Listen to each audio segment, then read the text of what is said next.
Vamos a tratar un tema hoy sumamente interesante, a la vez importantísimo para nuestras vidas. El nombre del tema se llama influencia perniciosa. Pregunto, ¿quiénes saben qué significa la palabra pernicioso o perniciosa? Algunos vinieron y me preguntaron ahí, miren, ¿qué significa pernicioso? Déjenme decirles que el título no lo puse yo. Yo estaba orando y le decía, Señor, ¿qué título le pongo a esta prédica? Porque realmente no encuentro qué ponerle. Y la palabra que vino a mi mente fue perniciosa. Y me puse a buscar en el diccionario qué significa.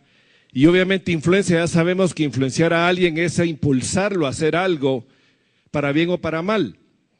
Pero en el caso de pernicioso, es algo o alguien que causa daño y lo causa en gran manera. O sea, un daño gravísimo en gran manera. Y de eso se trata el tema que vamos a manejar el día de hoy.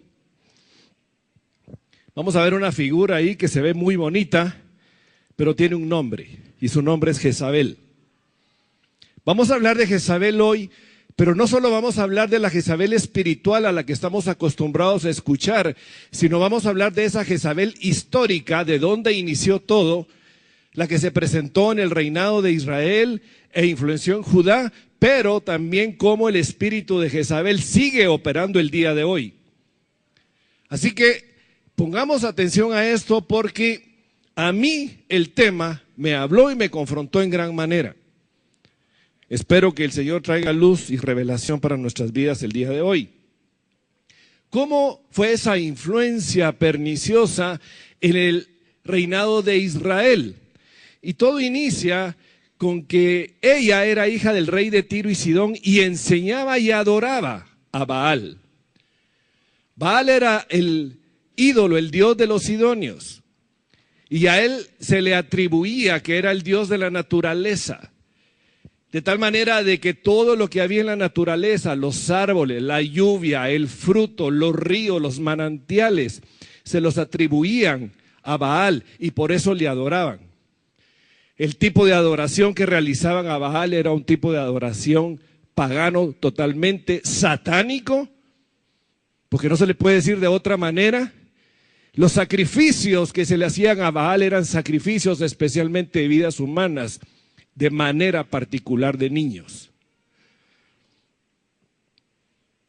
Esta mujer se casó con Acab, rey de Israel, y verdaderamente ahí empieza el problema. Porque en 1 Reyes 16, 31, 33 nos dice la palabra, fue ligera cosa andar en los pecados de Jeroboam, hijo de Nabat, se refería a Acab, y tomó por mujer a Jezabel, hija de Etbaal, imagínense el nombre del padre de ella, que también era sacerdote de Baal, rey de los sidonios, y fue y sirvió a Baal y lo adoró. ¿Ustedes creen que él lo hizo de esa manera simplemente porque se le ocurrió o porque tuvo una influencia directa y clara de parte de su mujer en ese entonces?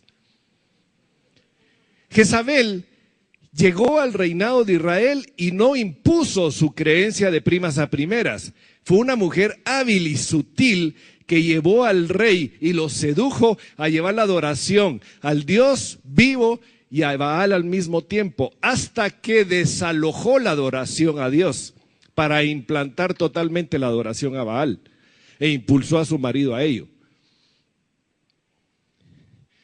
E hizo altar a Baal, el 32, en el templo de Baal que él edificó en Samaria. Hizo también Acab una imagen de acera, haciendo así Acab más que todos los reyes de Israel que reinaron antes de él, para provocar la ira del Señor Dios de Israel. Toda idolatría es abominable a los ojos de Dios. Todo culto a lo oculto y satánico es abominable a los ojos de Dios. Y necesitamos abrir nuestro entendimiento para nuestras propias vidas, no solo en el ejemplo que nos están dejando a nosotros los reyes, sino cómo lo podemos aplicar para nosotros el día de hoy. Jezabel mató a los profetas del Señor.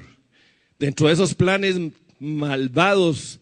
Ella se propuso eliminar toda la adoración a Dios, y no solo toda la adoración a Dios, sino que se dispuso a matar a todos los profetas del Señor. Y 1 Reyes 18:4 dice, porque cuando Jezabel destruía a los profetas del Señor, los mandó matar. Amenaza de muerte Elías. Todos conocemos el pasaje precioso, maravilloso y poderoso de parte del Señor que realizó por medio de Elías en el Monte Carmelo, cuando hizo descender fuego del cielo y consumió el holocausto, y tomó a los 400 profetas de Baal y los degolló. Y Jezabel, al escuchar ese poder de Dios, cuando sus propios profetas, los profetas de Baal, durante todo el día trataron de hacer descender fuego del cielo y no pudieron.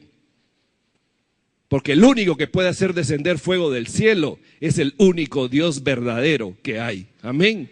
Solo Él puede hacerlo. Y nadie, por más que trate o intente emular el poder de Dios, va a lograr hacerlo, porque solo Él puede hacerlo. Y le concede ese poder a quien Él quiere hacerlo por medio de su Santo Espíritu. Cuando ella supo lo que había hecho Elías, lo amenazó de muerte. Y en 1 Reyes 19:2 dice, entonces envió Jezabel a Elías un mensajero, diciendo, así me hagan los dioses y aún me añadan, si mañana a estas horas yo no he puesto tu persona como la de uno de ellos. Ella estaba verdaderamente enojada, molesta. ¿Cómo es eso que este profeta de Dios vino a matar a mis profetas, a los profetas de Baal? Lo amenazó con hacerle a él lo mismo que él le había hecho a los profetas de Baal. Pero también manipuló para matar a Nabot y quitarle su viña para Acab. Voy un poco rapidito porque no me quiero entretener en la introducción, pero es importante entender la parte histórica. Acab quería la viña de Nabot. Nabot era un hombre de Israel, tenía una viña. Llegó y se la quiso comprar. Y él le dijo, no, lo siento, yo no le voy a vender la heredad de mis padres. Y llega Acab como niño berrinchudo, triste, como no obtuvo su capricho. Y se fue a acostar a la cama y empezó a lagrimear. Pobrecito, ¿verdad? Fíjate, le dijo a Jezabel, que Nabot no me quiso vender su viña. Y Jezabel le dice, ¿qué le dice? 1 Reyes 21:7, y su mujer Jezabel le dijo, ¿eres tú ahora rey sobre Israel? Levántate y come y alégrate, yo te daré la viña de Nabot de Jezreel. ¿Y qué hizo ella para dárselo? Simple y sencillamente lo que hizo fue una manipulación. Una de sus características es manipular. Escribió cartas, se las envió a los ancianos, les pidió y las selló con el sello de ella. Y le pidió que llamaran testigos falsos y testificaran en contra de Nabot. Y lo condenaron a muerte. Una vez muerto Nabot, le dijo a Acab, ve y toma la viña que tú querías. Ese personaje no escatimaba nada con tal de obtener lo que quería. Si era capaz de matar a alguien, de acusarlo falsamente con tal de obtener lo que quería. Tengamos presente cómo operaba este personaje y cómo sigue operando hoy de la misma manera, porque no ha cambiado su estrategia. Por lo tanto, Dios trajo juicio sobre la casa de Acab y fue muerta por Jehú.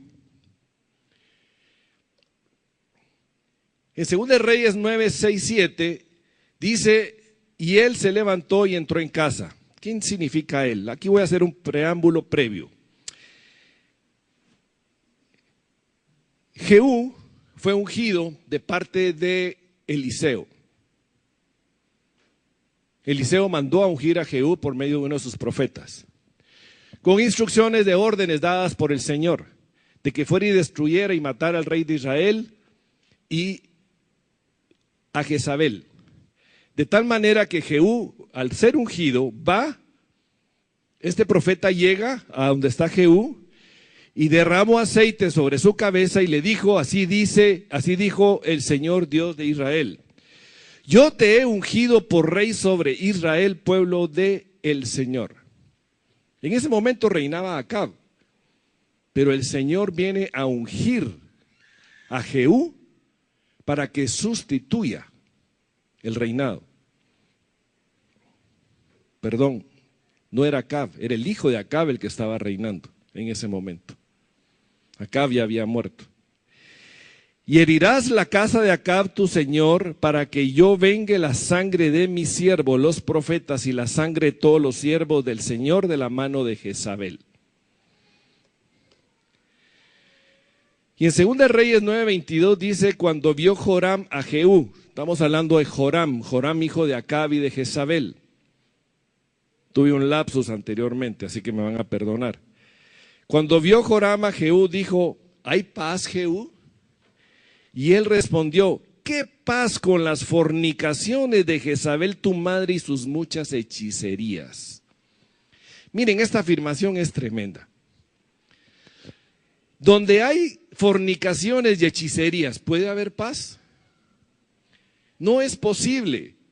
No puede haber paz ni en una casa, no puede haber paz ni en una congregación y no puede haber paz en una nación cuando se da eso. De tal manera que esa afirmación que da Jehú es verdaderamente tremenda. Esa es una de las características claras que marcaban a Jezabel. Sus fornicaciones y sus hechicerías. Cuando llega Jehú a Samaria y se encuentra de frente a la muralla de Jezreel, aparece Jezabel toda pintada y seductora. Y trata de seducir a Jehú. Pero Jehú ve que ella está en la ventana y con ella están 2 o 3 eunucos, dice la palabra. Y Jehú les pregunta, ¿quiénes están conmigo? Y ellos dijeron, nosotros. Y estos eunucos recibieron la orden de Jehú de lanzarla desde la ventana y Jezabel cayó al suelo. Y dice, y él les dijo, echadla abajo, y ellos la echaron, y parte de su sangre salpicó en la pared y en los caballos, y él la atropelló. Ahí hay una figura interesante que tenemos que ver. Y nos habla la palabra de 2 o 3 eunucos. Estos eunucos no cedieron ni cayeron ante la seducción de Jezabel. Porque aunque en ese entonces eran eunucos físicos y no tenían la atracción hacia el sexo opuesto, para nosotros hoy tenemos que ser eunucos espirituales para no ceder a la tentación de esas seducciones. Para poder decir no, para pararnos, para decir, primero es mi Señor, es mi fidelidad a Él y yo no voy a ceder a esas tentaciones. Por eso necesitamos circuncidarnos, por eso la palabra nos habla de la circuncisión de corazón, de circuncidar nuestro propio corazón.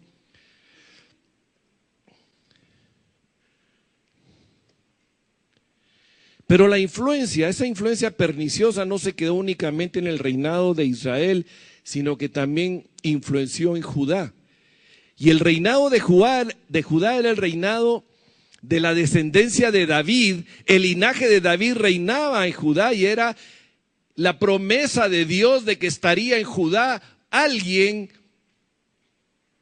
de la descendencia de David. No olvidemos que de esa descendencia vendría el Salvador, el Mesías, Jesucristo. Y miren cómo Satanás trata de cualquier manera de meterse para evitar que el linaje santo llegue a donde debe llegar. Y utiliza a sus siervos y a sus siervas al servicio de él para lograr entorpecer el proceso que Dios quiere y de lograr que se cumpla el propósito de Dios. En este caso, lo vamos a ver cómo influenció en el reinado de Judá. Atalía, la hija de Acab y Jezabel, se casó con Joram, hijo de Josafat. Y este fue uno de los errores más grandes que cometió Josafat. La vez pasada hablamos de Josafat, ¿se recuerdan? Era un verdadero siervo de Dios. Tenía un temor a Dios, pero cometió varios errores.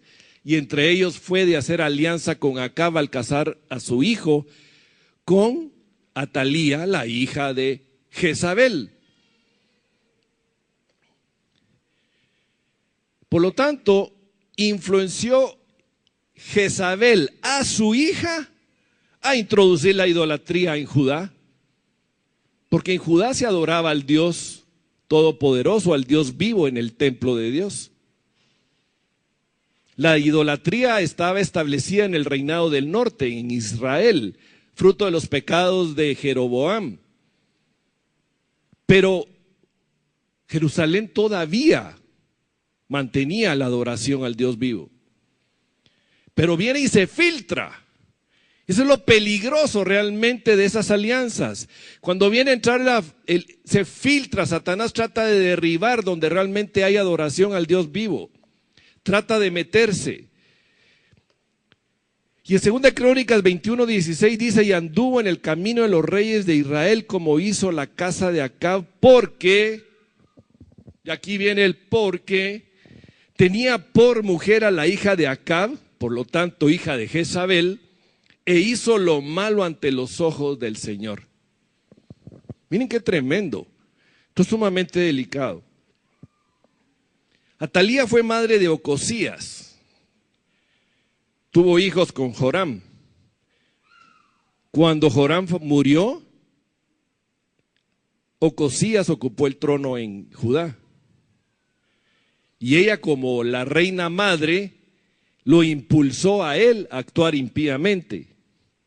Y 2 Crónicas 22:3-4 nos dice, también él anduvo en los caminos de la casa de Acab, pues su madre le aconsejaba que actuase impíamente.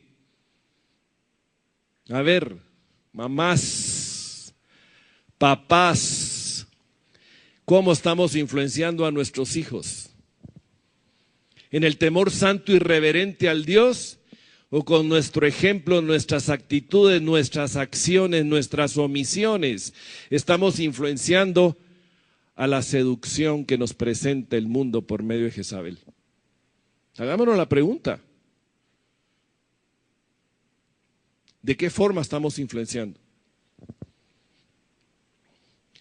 E hizo pues lo malo, ¿fruto de qué? De la influencia.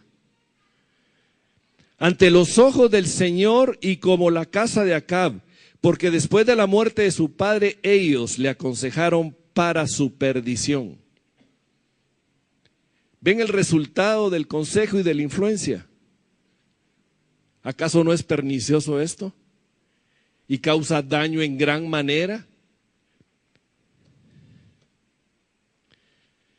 Por lo tanto, Atalía trató de acabar con el linaje de David.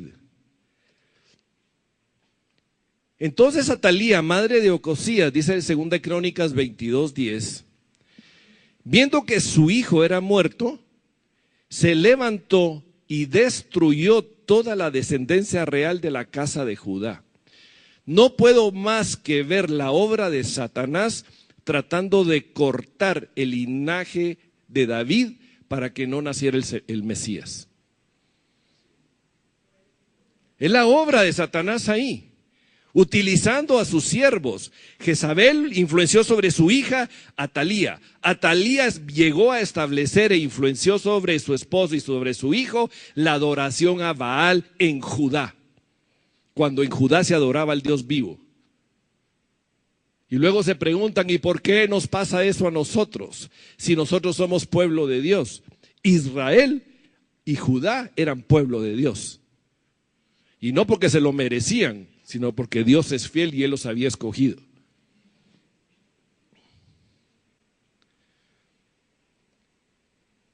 Por lo tanto, cuando vio que su hijo era muerto, ella dijo, bueno, hoy voy a aprovecharme y voy a matar a todos mis nietos. Miren qué sanguinaria era ella. Así como Jezabel obraba de una manera seductora, Atalía obró de una manera sanguinaria y mató a todos menos uno de los descendientes de su hijo, para que ninguno de ellos ocupara el trono. Por lo tanto, como vio que todos estaban muertos y ella consideró que todos estaban muertos, ella se autoproclama reina de Judá. Y reina durante 6 años. Y entonces en la historia aparece como la única mujer que reina en Judá, Atalía. Miren qué tremendo. Según ellos ya habían establecido su reinado, su trono malvado, satánico en el pueblo de Dios. Pero no contaban que Josabet, que era hermana de Ocosías, había tomado el cuidado de rescatar a Joás, que era el más chiquito. Apenas tenía 1 año Joás, y lo toma con ella, juntamente con su niñera, y lo lleva al templo de Dios. Lo lleva a la casa del Señor, y durante esos 6 años lo guardan, lo cuidan juntamente con su esposa, con Joiada, que era el sumo sacerdote en ese entonces. Miren, Dios utilizó a Josabet y a Joiada para guardar el linaje real. Dios siempre está guardando su remanente. De Él depende resguardar la vida de su remanente.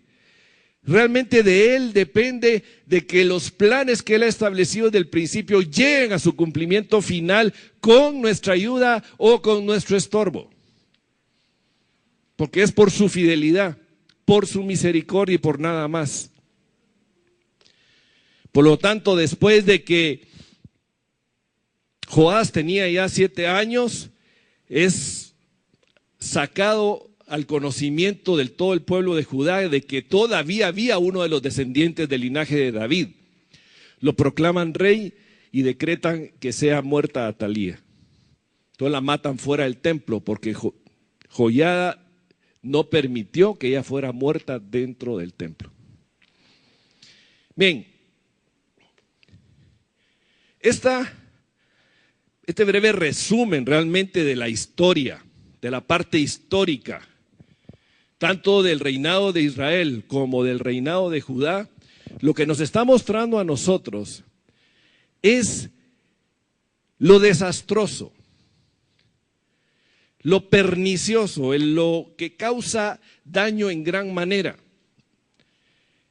de lo que puede provocar la ligereza de los hijos de Dios, que en este caso somos nosotros, por una situación que pudiera parecer tonta y ridícula. Primero acá se une con Jezabel e hizo alianza. El problema fue la alianza. ¿Con quién? Con la hija de un rey de Sidón y Tiro. ¿Qué tenía que estar haciendo alianzas con alguien que no era de su linaje? ¿Acaso el Señor no había mandado que no se unieran con mujeres de los pueblos vecinos porque los llevarían a adorar a sus propios ídolos? ¿Acaso no habían sido advertidos anteriormente? No podían alegar desconocimiento porque sí lo sabían, porque hartamente habían sido advertidos por parte del Señor. Jeroboam, otro ingenuo, siendo un siervo del Señor, y hace alianza con la casa de Acab y Jezabel y casa a su hijo con Atalía. No solo abrieron las puertas en el norte, sino que también le abrieron las puertas en el sur para que entrara a esa perdición. Tremendamente delicado. Pues bien, teniendo en mente y en cuenta la parte histórica, vayamos a la siguiente parte, y es que veamos cuál es el daño de las alianzas. En primer lugar, el yugo desigual. El Señor nos advierte en la palabra en 2 Corintios 6, 14, 16. No os unáis en yugo desigual. No es una sugerencia ni una recomendación. Es un verdadero y absoluto mandato que el Señor nos está dando. Porque Pablo nos hace un detalle claramente del por qué no hacer yugo desigual. Dice, no os unáis en yugo desigual con los incrédulos, porque, y vienen una serie de interrogantes, ¿qué compañerismo tiene la justicia con la injusticia? ¿Qué comunión la luz con las tinieblas? Si Dios es luz, no puede tener comunión con las tinieblas que representan a Satanás. ¿Y qué concordia Cristo con Belial?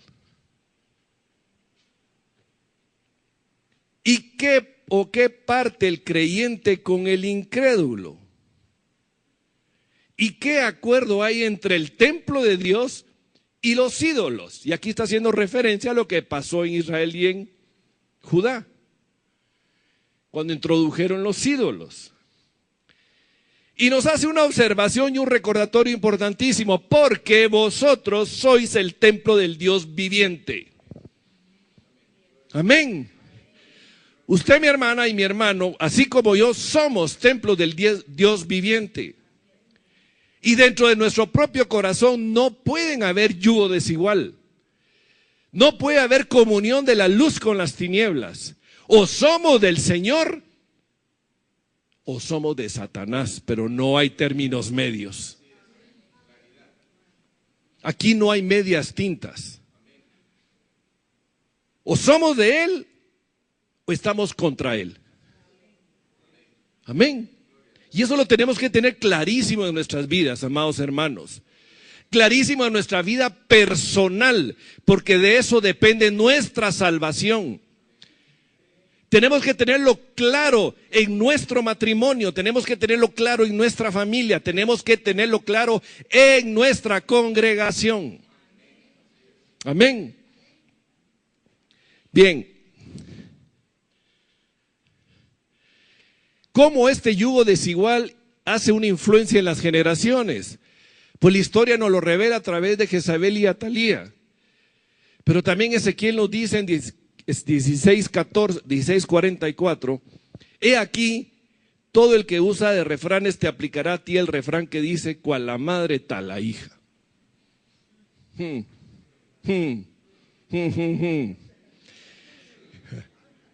Y no me refiero solo a las mamás, me refiero a los papás también.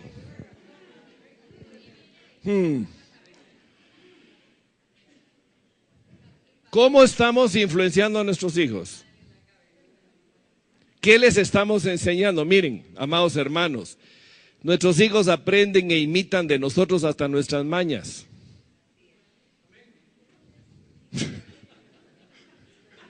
Yo no sé por qué Julito dice amén, tal vez porque... Miren, hasta nuestras mañas les enseñamos. Así como podemos influenciar en lo bueno, vamos a influenciar en lo malo. Y déjenme decirles que la influencia a nuestros hijos no va a ser aquí en la iglesia. Aquí en la iglesia podemos venir a poner caras de bonitos. Nuestros hijos van a ver la verdadera faceta que nosotros tenemos en casa. Nuestros hijos van a ver la verdadera característica de nuestro propio corazón en la manera como nosotros respondemos, en la manera como vivimos, en la manera que actuamos, en lo que omitimos. En nuestro diario vivir, nosotros estamos implantando en ellos un estilo de vida que ellos van a imitar porque no ven otra cosa más que imitar eso. Así como el alcohólico influencia negativamente en sus hijos. Y los hijos cuando ven un padre alcohólico dicen, yo ya no quiero tener eso porque no soporto ver a mi padre alcohólico. Aprenden un estilo de vida que más adelante vuelven a caer en lo mismo porque fue lo único que aprendieron. Entonces, tal la madre, tal la hija, tal el padre, tal el hijo. ¿Vamos a estar con el dedo acusando a nuestros hijos?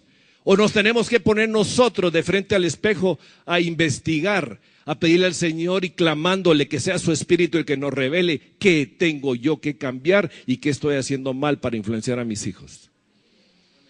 La responsabilidad es mía, es tuya, mi hermano, mi hermana.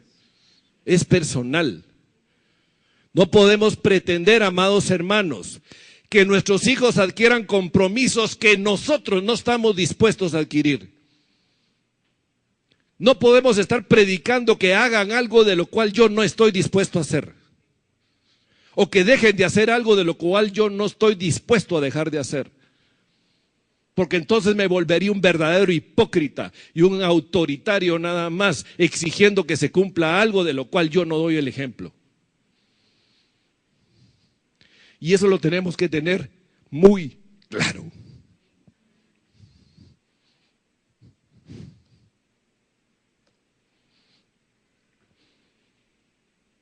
La palabra nos da dos ejemplos opuestos. Uno de ellos es Atalía.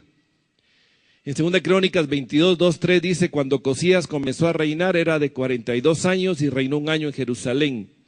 El nombre de su madre fue Atalía, hija de Omri, realmente era nieta. También él anduvo en los caminos de la casa de Acab, pues su madre le aconsejaba que actuase impíamente. Así, la influencia de la madre. Pero también la palabra nos da el ejemplo de Timoteo. Precioso ejemplo de Timoteo. Según de Timoteo 1:5, Pablo le escribe diciendo, trayendo a la memoria la fe no fingida que hay en ti, la cual habitó primero en tu abuela Loida y en tu madre Eunice, y estoy seguro en ti también. Cómo la bendición llega a las generaciones por medio de los de arriba y cómo la maldición también puede llegar. ¿Cómo estamos influenciando a nuestras generaciones? Pero yo todavía no tengo hijos. Pues déjeme decirle, prepárese porque sus actitudes de hoy van a influenciar a sus hijos en el mañana. Es que mis hijos están chiquitos. Cuide su vida, mi hermana, mi hermano, porque lo que usted haga hoy, aunque su hijo sea un bebé de 6 meses, de 2 meses, de 1 mes, está influenciando en su hijo, en su hija. Y va a influenciar en los hijos de sus hijos. Y va a influenciar en los nietos. Va a influenciar en sus bisnietos, en sus generaciones. Por eso el Señor fue claro cuando habló de que traería maldición sobre hasta la 4ª generación. ¿Por qué? Porque Él conocía muy bien y la conoce la influencia generacional. Pero en Cristo Jesús hay bendición hasta por 1000 generaciones. Amén.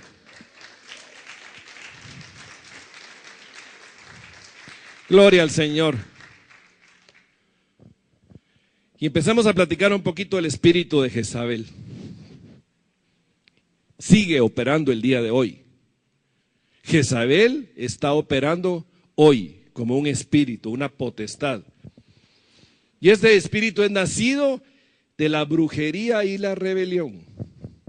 Y se le identifica como la adoración al oculto, la hechicería y la igualdad de sexos. Es una rebelión total el espíritu de Jezabel, es satánico. La igualdad de sexos, la liberación femenina, ¿de dónde creen que viene? Del espíritu de Jezabel. ¿Ese no es el plan de Dios para la mujer? ¿Qué es lo que está promoviendo la sociedad de hoy en día? Apachar al hombre para ensalzar a la mujer. Y no es que tenga yo algo en contra de la mujer, todo lo contrario. La mujer tiene grandes cualidades y virtudes. Y todas ellas puestas en el orden de Dios, con un hombre que realmente es cabeza del hogar, son bendición para todos. Porque realmente hay una sinergia entre el hombre y la mujer cuando Cristo está reinando en una pareja. Amén. Pero cuando la mujer trata de ponerse por cabeza donde no le corresponde, entonces vienen los verdaderos problemas. Jezabel trata de colocarse como cabeza, como siempre lo hizo en la historia. Y ese espíritu sigue tratando de ponerse como cabeza. Primero se fortalece en la mujer, aunque no querramos reconocerlo, así opera. Sin embargo, muchos hombres han sido víctimas de él. Jezabel opera, el espíritu de Jezabel opera tanto en mujeres como en hombres. Y esa es una verdad que no la podemos ocultar. Hombres, no podemos andar ahí haciéndonos los quites diciendo, no, eso solo opera en las mujeres, yo no tengo por qué evaluarme si estoy manifestando, mostrando algún síntoma, algún signo de la forma como opera el espíritu jezabélico.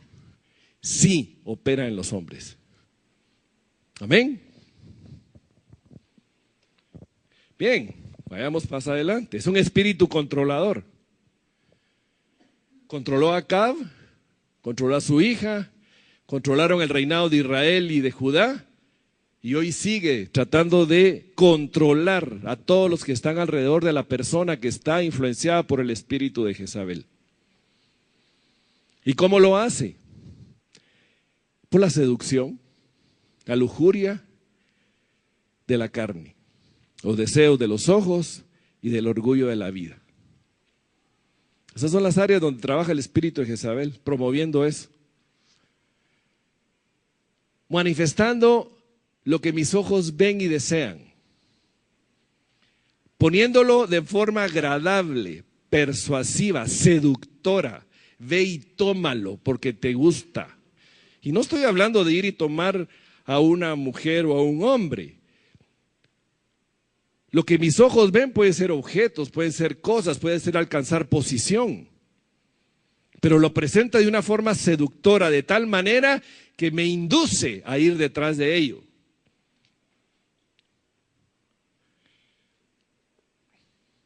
Y el orgullo de la vida, ensalzar sus propios orgullos, colocarse por encima de los demás, ser el primero o la primera en todo. La vanidad.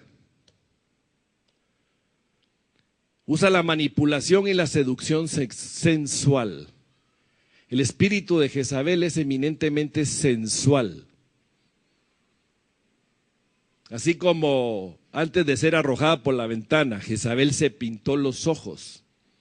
Y lo que trató de hacerlo fue por medio de una presentación sensual. Hoy en día el espíritu de Jezabel se está presentando de forma sensual. Pregunto, hermanas, hermanos, ¿creen ustedes que estamos siendo influenciados por el espíritu de Jezabel hoy en día por la moda?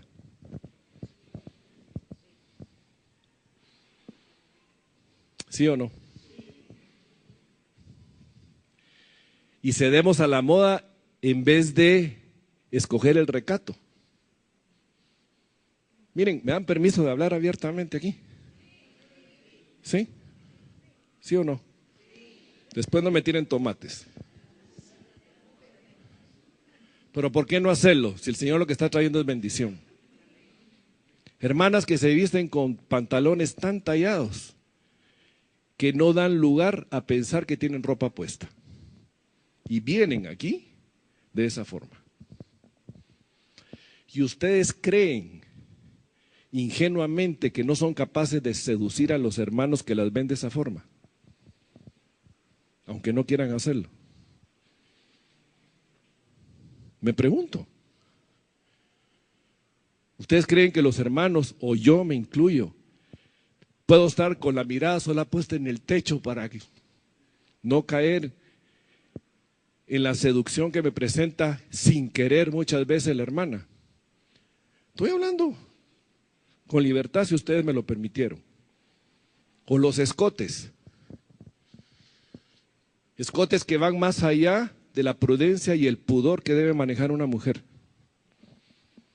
Y después se andan quejando de que la calle o en la iglesia los vieron con una mala mirada. Perdonen. Muchas veces se tienen que agachar y revelan lo que no deben revelar y enfrente de quien no debe verlo. Y entonces me pregunto yo, ¿qué está pasando ahí? ¿Acaso no hay un espíritu jezabélico operando aunque no nos estemos dando cuenta? Y al cual tenemos que identificar y declarar, eso no está bien porque realmente no está trayendo la bendición que necesitamos. Yo no estoy tratando de ser legalista aquí, amados hermanos. Solo estoy revelando y poniendo las cosas como deben ser puestas en su total expresión.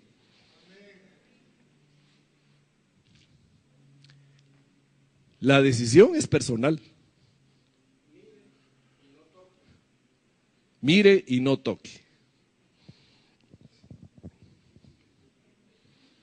Así es.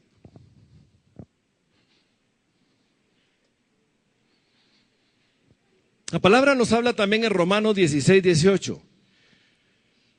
Otra de las características del espíritu de Jezabel. Porque tales personas no sirven a nuestro Señor Jesucristo, sino a sus propios vientres. Y con suaves palabras y lisonjas engañan los corazones de los ingenuos. La mujer, influenciada por un espíritu jezabélico, usa palabras suaves para seducir. Y el hombre usa palabras de adulación como preparación para la manipulación. ¿Estamos bien? La palabra suave seduce. El ven para acá. El ala, mire, qué bonito, qué justo. Está para comérselo. ¿Sí? Y la palabra el hombre también es adulador. Ala, pero mire qué linda viene usted hoy, hermanita. Uy, mire, usted sí que es tan espiritual. Usted es tan especial, realmente el Señor le ha traído tal revelación. Usted debería orar por mí porque verdaderamente lo que usted me dice de parte del Señor, eso, mire, eso sí es maravilloso. ¿Y qué es lo que está haciendo? Preparar un terreno para luego manipular. Ojo, tenemos que identificar estas características. Obviamente tiene mayor tendencia hacia la mujer que se deja dominar por los celos. Una mujer que manifiesta el espíritu jezabélico es celosa. Anda controlando a su pareja de un lado para otro, a sus hijos, y no para de estar celando. Es insegura. Maneja la vanidad, es extremadamente vanidosa, es controladora porque uno de los propósitos específicos que tiene el espíritu de Jezabel es controlar. Es dominante. Pero el dominio no lo ejerce así en imposición, el dominio lo ejerce en forma sutil. No solo manipula y controla por medio de las emociones, los sentimientos, ejerce dominio también por medio de actitudes que son de alta eficiencia. Son personas que manifiestan una gran capacidad de operación y de trabajo. Generalmente están colocadas en puestos donde están buscando reconocimiento público, y si no se le reconoce públicamente se molesta y se enoja.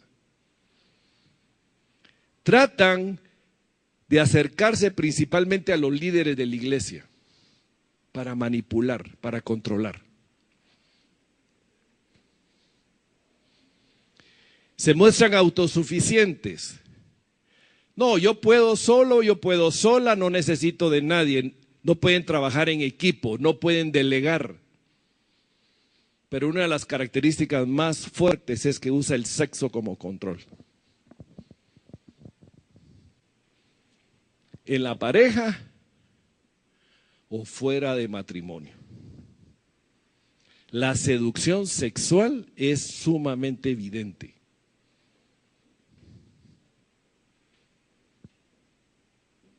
Si no tiene el centro de atención, hace lo que sea por salirse de donde está. Voy a poner un ejemplo. Pudiera estar la pareja en una cena, en un lugar muy bonito, pasando un momento muy agradable con otra pareja o dos parejas más.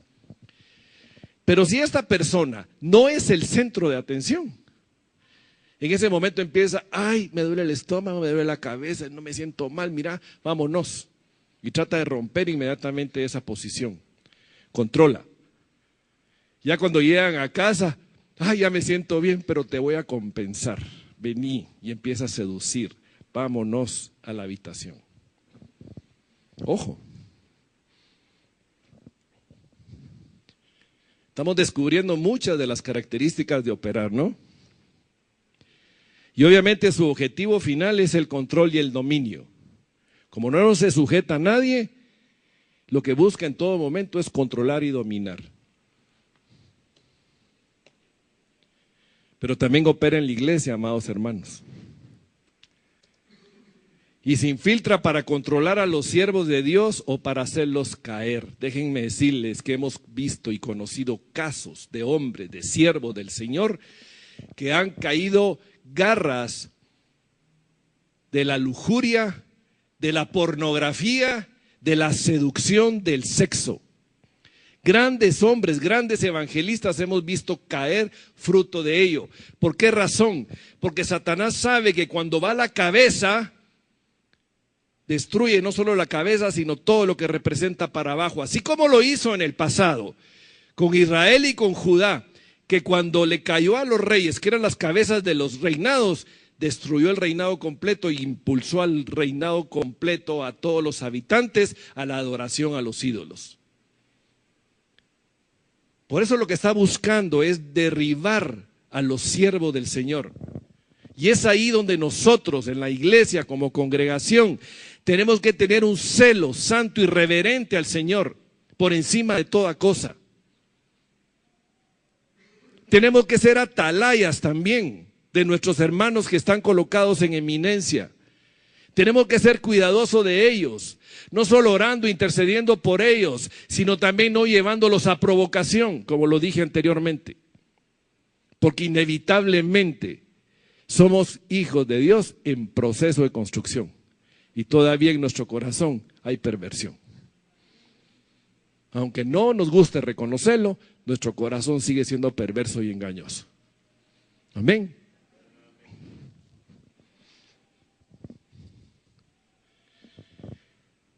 Como lo dije, opera como un espíritu de seducción y fornicación.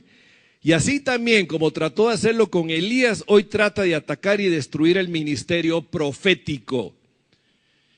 Jezabel detesta a los profetas de Dios. Detesta el ministerio profético, porque sabe y bien que sabe que los profetas del Señor hablan de parte del Señor y no hablan como cosa propia.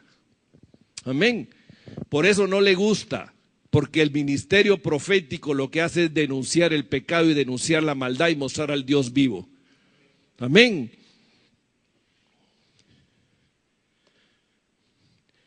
Pero también en la iglesia encontramos dos tipos de creyentes. Y es ahí donde nosotros necesitamos también evaluar qué clase de creyente soy yo.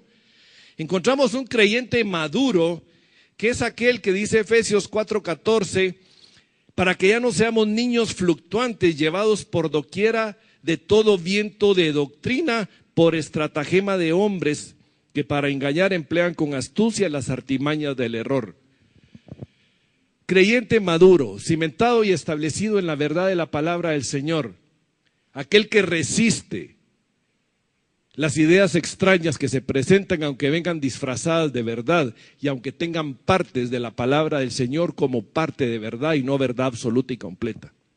Y saben discernir el engaño y el error de la verdad. Y le dicen no al error y escogen sí a la verdad. Amén. Pero también hay creyentes inmaduros. Y no estoy refiriéndome a los inmaduros, a los creyentes que acaban de nacer y a los que están en proceso de crecimiento. Aquellos que la palabra le dice, desead como niños recién nacidos la leche espiritual no adulterada. No me refiero a ellos, me refiero a creyentes que ya teniendo el tiempo de ser maduros aún no son maduros. Aquellos que andan buscando escuchar lo que quieren oír, aquellos que tienen comezón del oír, aquellos que andan brincando de un lugar a otro, buscando qué nueva doctrina encuentran y escuchan y andan creyendo todo lo que oyen. A esos son los que yo me refiero. Y Hebreos 13:9 dice, y no os dejéis llevar por doctrinas diversas y extrañas, porque bueno es que el corazón haya sido afirmado en la gracia, no en comidas que nunca aprovecharon a los que se dedican a ellas.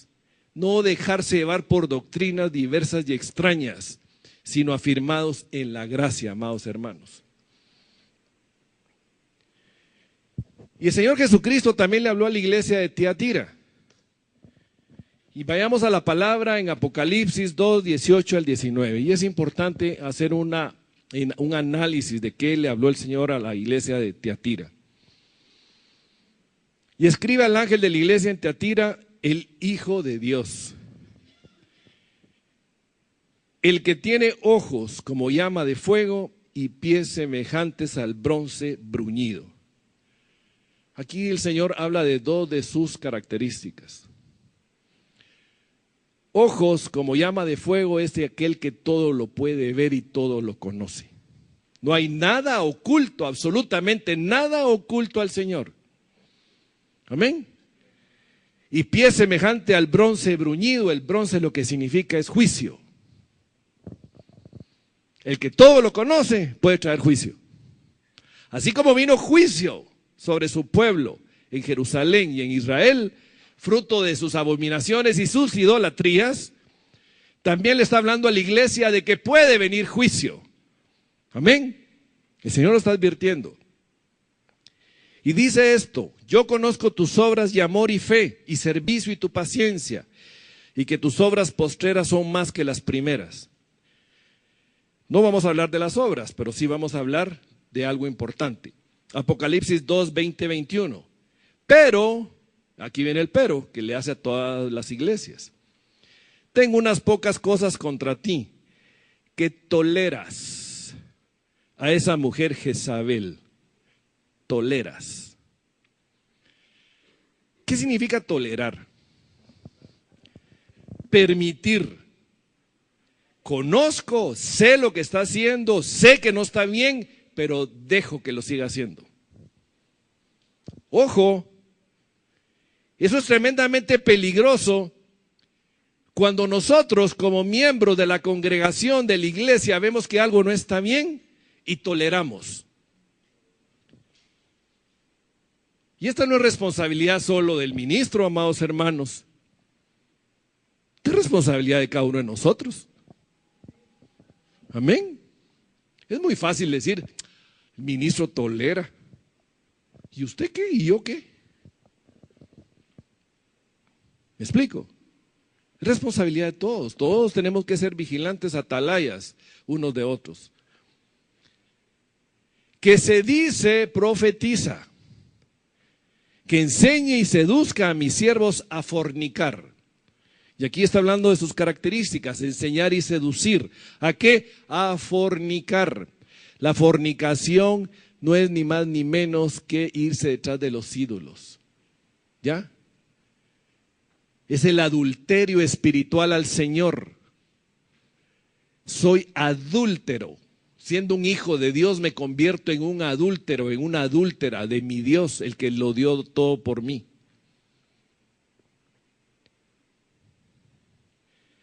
Y a comer cosas sacrificadas a los ídolos, y le he dado tiempo para que se arrepienta, pero no quiere arrepentirse de su fornicación, y esa es rebelión. El empecinamiento a no arrepentirse, está claramente establecido que Jezabel no se va a arrepentir. Lo vamos viendo.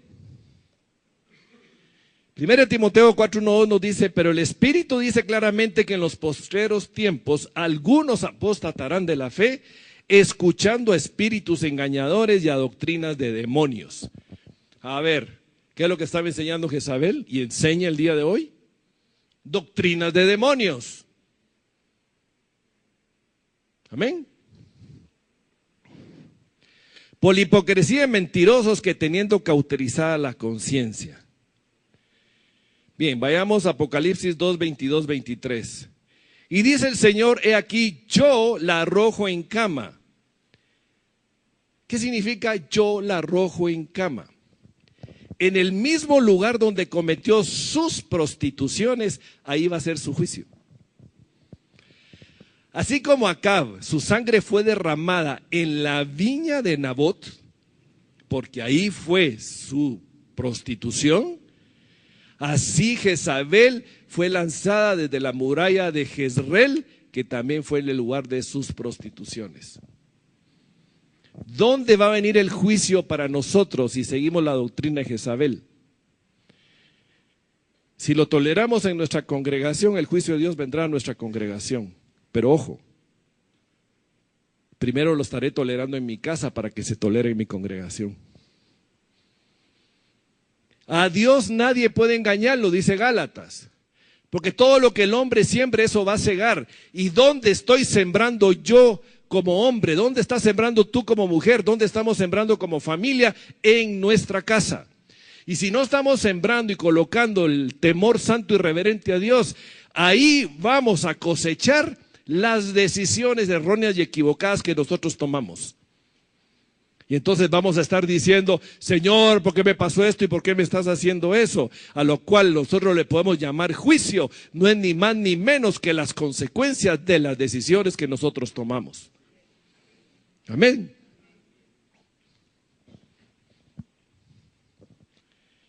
Y en gran tribulación a los que con ella adulteran si no se arrepienten de las obras de ella. Aquí ya está hablando de los que han sido seducidos de las obras de ella, si no se arrepienten. A ellos sí les está dando la oportunidad de arrepentimiento. A nosotros nos está dando la oportunidad de arrepentimiento. Y a sus hijos heriré de muerte, a todas las iglesias sabrán que yo soy el que escudriña la mente y el corazón. El Señor no se le escapa nada, mis hermanos. Y os daré a cada uno según vuestras obras. Bien, voy un poquito rápido, perdón por el tiempo, pero vamos viendo la doctrina de Jezabel. ¿Cuál es la doctrina de Jezabel que ella enseñaba? El esfuerzo por sondear lo profundo, los ocultos misterios de la vida, el gnosticismo, el exceso de conocimiento, fruto de querer saber los misterios y la profundidad de Dios, sin recibir la revelación del Espíritu Santo. Aquellos que están tratando de descubrir, de meterse en el conocimiento, el que fíjese que yo sé que yo puedo, yo descubrí, el Señor me reveló, y vienen con revelaciones nuevas y salen con que esas revelaciones tienen parte de verdad de la palabra, pero al final de cuentas no son revelaciones que son totalmente veraces conforme a la luz de la palabra, y tratan de influenciar a otros de las revelaciones que recibieron, el exceso de conocimiento. Es ahí donde nosotros tenemos que tener gran cuidado. Apocalipsis 2:24, pero a vosotros y a los demás que están en Tiatira y a cuantos no tienen esa doctrina y no han conocido lo que ellos llaman las profundidades de Satanás. A eso se refiere esa doctrina, las profundidades de Satanás. Promueve también la codicia. Esa doctrina promueve la codicia. El ejemplo lo tenemos en la viña de Nabot. No puedo obtener lo que quiero, lo tomo, lo arrebato. Odia a los profetas de Dios. Así como odió a Elías y trató de acabar y mató a muchos de los profetas del Señor, hoy sigue orando en contra de los verdaderos profetas del Señor. Tenemos que diferenciar, amados hermanos, entre aquellas personas que dicen tener revelación de Dios, de aquellas personas que sí tienen verdadera revelación de Dios. Amén. Porque Dios, cuando trae su juicio, nunca hace nada sin antes revelarlo a sus profetas. Dice la palabra, y eso es verdadero. Existen los falsos maestros y los falsos profetas, pero también están los verdaderos maestros y los verdaderos profetas. Y tenemos que saber diferenciar uno del otro. ¿Y quién va a saber diferenciarlo? El creyente maduro. Amén.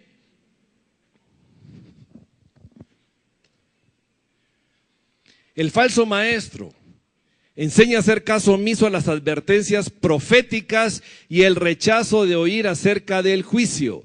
Aquellos que toman la palabra de Dios con ligereza y la enseñan de esa manera, que les está diciendo a sus discípulos, miren, no hombre, si no es para tanto usted, la cosa no va a ser así tan grave, no va a pasar nada, Dios no castiga, Dios es amor, Dios es bueno, Él todo lo aguanta, todo lo tolera, es como un viejito que todo lo aguanta y se le pasa todo, ahí va a ver que no va a pasar nada.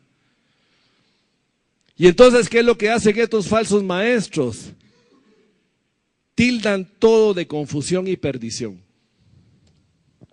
Jeremías 7:24 dice, pero no escucharon ni inclinaron su oído, sino que caminaron en la dureza de su malvado corazón. Según sus propios planes, caminaron hacia atrás y no hacia adelante. El pacto con el mundo. Otra de las doctrinas de Jezabel es hacer pacto con el mundo, en vez de hacer pacto con Dios. Cristianos atados están totalmente seguros que ellos no están en la verdad. Que ellos están en la verdad. No pueden ver el engaño. Aquellos engañados que dicen, miren, yo creo lo que creo porque lo creo y ahí me quedo y yo no acepto ninguna opción, ni siquiera lo que la Biblia me dice. Yo estoy en la verdad. Yo nací así, así me muero. ¿Me estoy explicando?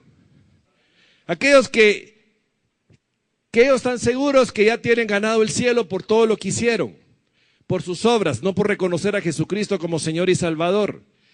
Aquellos que creen que su pecado no tiene consecuencia. Aquellos que creen que vivir en la gracia significa que puedo pecar en el cuerpo porque el espíritu es el que se va al Señor y el cuerpo se va a la tierra. Jeremías 7, 8, 10 dice: he aquí vosotros confiáis en palabras de mentira que no aprovechan, hurtando, matando, adulterando, jurando en falso e incensando a Baal, y andando tras dioses extraños que no conocisteis. Vendréis y os pondréis delante de mí en esta casa sobre la cual es invocado mi nombre, y diréis: librados somos para seguir haciendo todas estas abominaciones. El Señor te dice: no serás librado. Y hay una promesa para el vencedor: recibirá autoridad sobre las naciones y será una iglesia heredera de la estrella de la mañana. Esto significa una iglesia con una gloria visible y una pureza interior. Esto es personal, amados hermanos.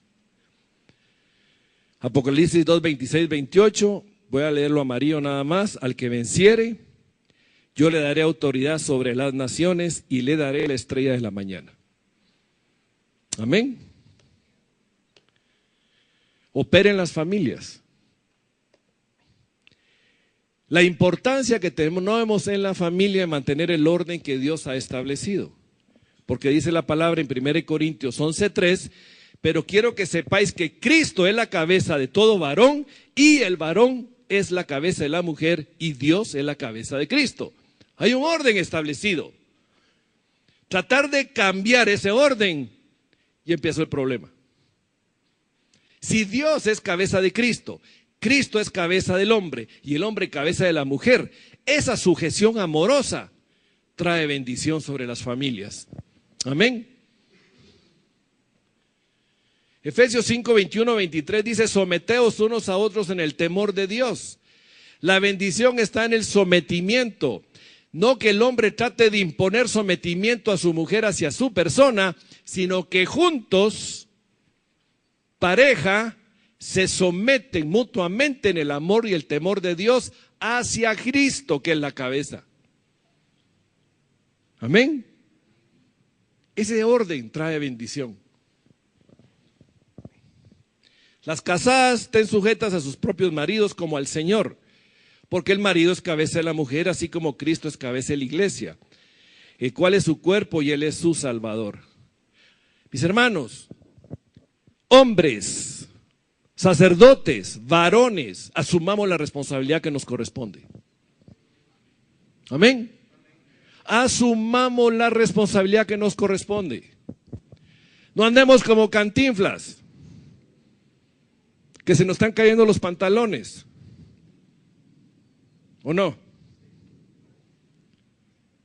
Asumamos ponernos los pantalones en el temor santo y reverente al Señor y ministremos la vida de nuestra pareja.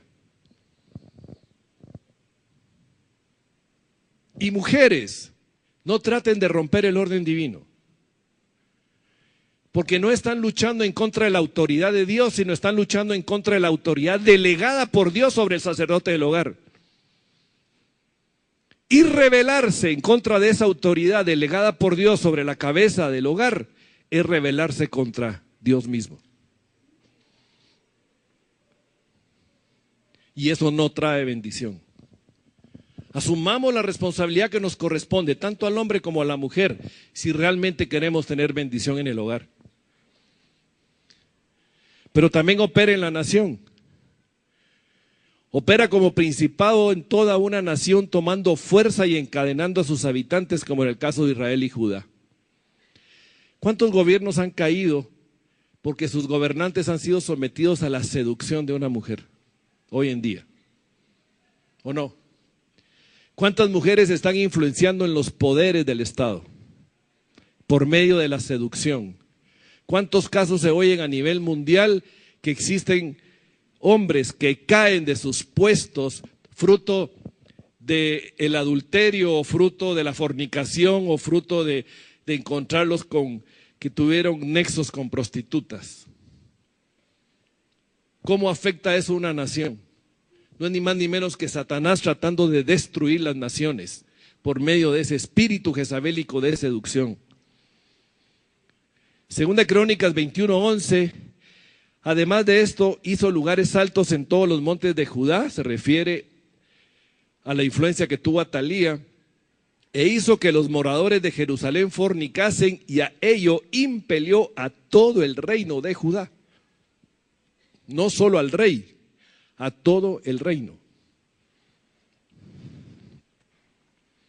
1 Timoteo 2:1-2, exhorto ante todo a que se hagan rogativas, oraciones, peticiones y acciones de gracias por todos los hombres, por los reyes y por los que están en eminencia, para que vivamos quieta y reposadamente en toda piedad y honestidad. ¿Ustedes creen que dan ganas de orar por las autoridades del país? Déjenme decirles que si oramos realmente haciendo oración e intercesión, para que no caigan bajo la seducción del espíritu de Jezabel, que eso es lo que nos manda la palabra. A las autoridades de nuestra congregación, a las autoridades de nuestra casa, a ellos tenemos que estar orando. Hijos, oren por sus padres. Oren por sus padres, aunque sus padres no estén manifestando testimonio que ustedes necesitan recibir de ellos. Porque al final de cuentas es la autoridad puesta por Dios, y no hay ninguna autoridad que no haya sido puesta por Dios. Amén. Por lo tanto, oremos, intercedamos por las autoridades. Especialmente hoy Guatemala está celebrando su día de independencia, y yo me pregunto, ¿qué independencia? ¿Acaso no estamos más esclavizados que antes, pues? Sigamos orando e intercediendo. Amén.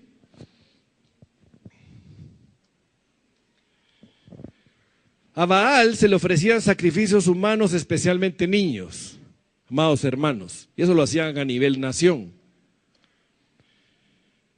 Ese es un cuadro que aparece donde se le está sacrificando a Baal, porque se le presentaba a este demonio, a este ídolo, con cabeza de toro. Y ahí hay niños siendo entregados en sacrificio. Pero ustedes creen que el día de hoy se siguen haciendo sacrificios a Baal. ¿De qué forma? La ofrenda moderna a Baal son todos los abortos que se están realizando el día de hoy. Esa es la ofrenda moderna a Baal. ¿Saben cuántos abortos registra la Organización Mundial para la Salud al año? A nivel mundial. 46 millones de abortos al año. Es espeluznante. El espíritu de Jezabel sigue operando todavía y sigue levantando sacrificios a Baal. Y la iglesia de Dios, ¿dónde está? Que sigue quieta, sigue adormecida, no se está levantando para luchar, combatir, reprender, no solo en la nación, en la casa, en la congregación donde nos movamos, ese espíritu malvado y satánico. Estamos dormidos, hermanos, tenemos que despertar. ¿Cuál es mi primera fidelidad? ¿A mi pareja o al Señor? ¿Cuál es mi primera fidelidad? ¿A mi pareja, a mis hijos o al Señor? ¿A mi iglesia o al Señor? A Él siempre. Es la única manera. No podemos seguir jugando al papel de cristianos. No podemos seguir viviendo en la tibieza del corazón y en la tibieza de la vida del cristiano. Cuando les digo esto, mis hermanos, yo soy el primero confrontado. Yo no estoy exento de la confrontación que el Señor está haciendo esta mañana.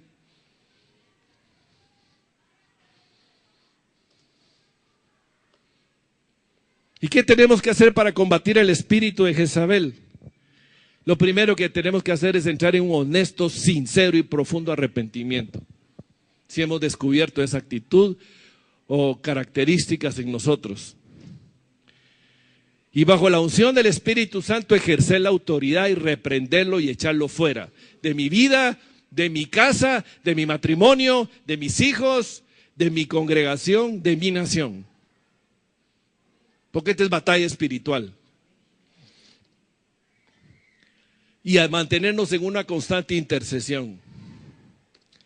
La palabra finalmente, termino, dice en 2 Corintios 7:1, así que amados, ya que tenemos tales promesas, limpiémonos de toda impureza de cuerpo y de espíritu, perfeccionando la santidad en el temor de Dios. Solo el Señor y el Espíritu Santo de Dios pueden desarrollar en nosotros el temor santo y reverente a Él. Nosotros no podemos crear copias falsas del temor santo y reverente a Dios. Solo Él lo puede desarrollar en nuestro corazón. Vamos a orar. Voy a pedir a mis hermanos de la alabanza, por favor. Y vamos a orar en 3 vías esta mañana. La primera de ellas, pedirle al Señor gracia para el arrepentimiento. Amén. Amén. ¿Están conmigo, mis hermanos? Amén. Gracia para el arrepentimiento. Vamos a pedirle gracia para que el temor santo y reverente del Señor sea desarrollado en nuestro corazón. Y bajo la unción del Espíritu Santo, vamos a reprender el espíritu de Jezabel. De nuestra vida, de nuestra familia, de nuestra congregación y de nuestro país. Amén. Padre, en el nombre de Jesucristo, hoy quiero clamar esa gracia sobre nuestras vidas esta mañana. Señor, en el nombre de Jesús venimos hoy ante ti, reconociendo, Padre, que hemos sido descubiertos. Yo he sido descubierto, Señor, porque he encontrado en mi vida características de la operación jezabélicas. Padre, en el nombre de Jesús, clamo la luz de tu Espíritu, el escrutinio de tu Santo Espíritu sobre mi propio corazón. Señor, no permitas que lo perverso de mi corazón me ponga a ver a los demás alrededor mío y no verme a mí. Señor, escudriñame a mí. Por amor a tu nombre te lo clamo, escudriñame a mí, porque soy yo el que necesita ser escudriñado. Padre, perdón, en el nombre de Jesús vengo a pedirte perdón, porque he caído bajo la seducción, porque he permitido, Señor, que esa seducción alimente mi ego, mi carne, mis pasiones ocultas e interiores, que alimente mis ojos. En el nombre de Jesús, perdóname. Padre, en el nombre de Jesús vengo a pedirte que nos limpies a cada uno de toda maldad, de toda iniquidad. Que nos dé la gracia, Señor, de desarrollar esa pureza interior. Que nos dé la gracia, Señor, de recibir de ti la capacidad de limpiarnos totalmente de cuerpo y de espíritu. Que nos dé la gracia, Señor, del perdón, del arrepentimiento, del desarrollo, Señor, del temor santo y reverente a ti. Porque esa gracia solamente de ti puede venir, amado Padre. Yo reconozco y confieso ante ti, Señor, que yo por mí mismo no puedo, con mis propias fuerzas es imposible. Reconozco ante ti, Señor, que te fallo, que te falto, que yo me he vuelto enemigo tuyo en muchas oportunidades. Señor, perdóname, límpiame, Señor, de mis delitos, de mis pecados, de mis iniquidades. Padre, pon tu sangre, la sangre del Cordero, sobre el dintel de mi corazón, Señor. Lleva mi alma por favor, en el nombre de Jesús, sobre el corazón de cada uno de mis hermanos. al rincón de nuestro encuentro. Danos celo por ti, Señor. Danos esa unción, Padre, tu Santo Espíritu. Donde empezó nuestra amistad. Espíritu Santo de Dios, ven. Ven. Mi alma En el nombre de Jesús, ven. Trae, Señor, convicción a nuestro corazón de pecado, de justicia y de juicio. pero también úngenos, Señor, con ese aceite santo. Llévame a la cruz. En el nombre de Jesús. Y venimos a tomar autoridad en el nombre de Jesucristo y nos levantamos. Me levanto como un hijo tuyo, Señor. Me levanto como sacerdote en mi hogar. Me levanto como la ayuda idónea que el Señor ha puesto en mi hogar. Me levanto como padre, me levanto como esposa, como madre. Nos levantamos como hijos, Señor, a ejercer autoridad, la autoridad que tú nos das por medio de tu Santo Espíritu. En el nombre de Jesús venimos a echar fuera toda actividad satánica, Señor, en nuestras vidas. Fuera todo espíritu de seducción. En el nombre de Jesús lo echamos fuera. Todo espíritu que está tratando de perjudicarnos, de movernos, de seducirnos fuera de la verdad de Jesucristo. En el nombre de Jesús lo atamos, lo echamos fuera. Quedas descubierto, Satanás. Ha sido descubierta tus operaciones, tus maquinaciones en mi vida, dentro de mi familia, dentro de mi casa, fuera de mi congregación, Señor. En el nombre de Jesús lo echamos fuera de este lugar. Fuera de Casa Josué, en el nombre de Jesucristo. Fuera. Ha sido descubierta Jezabel. Tú no tienes autoridad ni poder en este lugar. Esta congregación es una congregación que el Señor le ha prometido el brillo y la luz. Y Señor, esto es personal, Padre. Clamo por cada uno de mis hermanos y por mí, porque seamos lumbreras, iluminados por tu Espíritu. En el nombre de Jesús, fuera. No tienes cabida en este lugar. Y oramos por Guatemala, Señor, por Centroamérica. Señor, en este día que se está celebrando una independencia, que de independencia no existe nada más que la esclavitud espiritual en la que estamos sometidos. Hoy venimos contra esas fuerzas del mal que tienen sometido nuestro país bajo la seducción, la corrupción, la violencia, la maldad, el engaño, la mentira. En el nombre de Jesús, fuera. Fuera. Declaramos a Guatemala, Centroamérica para Cristo. En el nombre de Jesús declaramos que es Jesús el Señor. Jesús es el Señor. Jesús es el Señor de mi vida. Decláralo, mi hermana, mi hermano. Jesús es el Señor de mi vida. Jesús es el Señor de mi familia. Jesús es el Señor dentro de mi casa. En el nombre de Jesús, danos la gracia de cerrar puertas espirituales en mi casa, Señor. Dame la gracia de cerrar puertas espirituales en mi matrimonio, con mis hijos, con mis nietos. En el nombre de Jesús, Señor, declaramos a Jesucristo Señor de Casa Josué. Jesús es el Señor de Casa Josué. Y declaramos a Jesús Rey y Señor del universo. En el nombre de Jesús, en el nombre de Jesús, declaramos libertad. Gracias, Señor. Gracias, Padre. Gracias, Jesús. Bendito sea tu nombre, Rey. Señor.